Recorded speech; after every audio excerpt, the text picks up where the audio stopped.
Le divisioni politiche sulla nazionalizzazione della rete autostradale e ancora l'appoggio del ministro dell'Interno Matteo Salvini all'ipotesi di holding autostradale del Nord-Est avanzata dal presidente del Veneto Luca Zaia, infine Atlantia, la società che fa capo alla famiglia Benetton, pronta a chiedere al governo i danni per le ricadute in borsa delle loro esternazioni successive al crollo del ponte Morandi.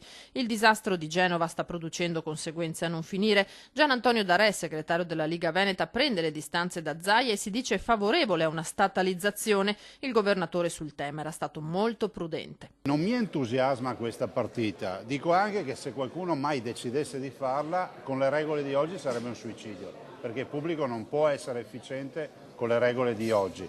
Se si pensa di nazionalizzare sul serio bisogna cambiare le regole, perché con le regole di oggi è più efficiente il privato del pubblico. Zaia incassa invece da Salvini l'appoggio dell'idea di creare una holding autostradale del Nord-Est rilanciata a più riprese dal governatore. Per Salvini i vertici di Atlantia ancora non si rendono conto della gravità di quanto è successo. Lo dice commentando la presa di posizione del CDA della società, che ha avviato verifiche sull'impatto che avrebbe un'eventuale revoca della concessione e sugli effetti delle ripetute esternazioni del governo. Gli investimenti di Autostrade per l'Italia sulla rete controllata sono al vaglio dell'ANAC, mentre viene presa in seria considerazione l'ipotesi di ingresso della Cassa Depositi e Prestiti in una holding che i Benetton già ipotizzavano di aprire a nuovi soci.